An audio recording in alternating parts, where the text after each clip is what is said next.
आपण पाहत आहात BV महाराष्ट्र न्यूज, खबरबात महाराष्ट्राची।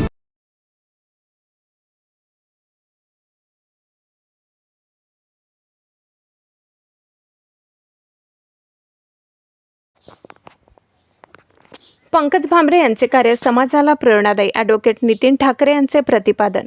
नाशिक जिल्हा मराठा विद्याप्रसारक समाज संस्थेचे सभासद जागृत असल्यामुळे शैक्षणिक विकास होत आहेत। गेल्या 4 वर्षात विद्यार्थी हित बघून 112 वर्षापासून कर्मवीरांनी स्थापन केलेल्या संस्थेच्या सर्वांगीण विकासासाठी काम करत आहोत, असे प्रतिपादन नाशिक जिल्हा मराठा विद्याप्रसारक संस्थेचे सरचिटणीस ॲडव्होकेट नितीन ठाकरे यांनी केले। ते सोमपूर येथील नेहरू विद्यालय येथे नामपूर बाजार समितीचे संचालक पंकज भांबरे यांनी जलशुद्धीकरण यंत्र भेट दिल्याने उद्घाटन प्रसंगी ॲडव्होकेट ठाकरे बोलत होते। यावेळी उपाध्यक्ष विश्वासराव मोरे, सभापती बाळासाहेब क्षीरसागर, उपसभापती दिलीप दळवी, संचालक डॉक्टर प्रसाद सोनवणे, महिला संचालिका शालनताई सोनवणे, सहाय्यक पोलीस आयुक्त नितीन ठाकरे, महाराष्ट्र राज्य कृषीभूषण कृष्णा भांबरे, अरुण सोनवणे, बाजार समिती संचालक गिरीश भांबरे, संदीप निकम प्रमुख पाहुणे म्हणून उपस्थित होते।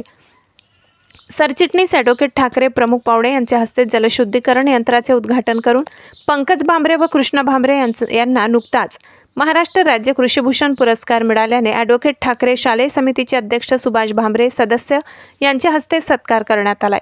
सभापती क्षीरसागर, उपसभापती दळवी, संचालक डॉक्टर सोनवणे यांनी केलेल्या करावयाच्या कामांची माहिती सांगितली। कार्यक्रमाला सरपंच सौ क्रांती भांबरे, लताबाई कापडणीस, दीपक कापडणीस, अप्पा नहिरे, दिलीप पवार, प्रकाश भांबरे, विलास निकम, विजय भांबरे, केदार निकम, अरुण भांबरे, अशोक भांबरे, भाऊसाहेब भांबरे, प्रशांत भांबरे, तुषार भांबरे, नितीन भांबरे, प्रमोद कापडणीस, सोमपूर, ताहराबाद, पिंपळकोठे, दसवेल परिसरातील सभासद, नागरिक, शालेय शिक्षक, कर्मचारी, विद्यार्थी उपस्थित होते। कार्यक्रमाचे सूत्रसंचालन SS बावा यांनी केले।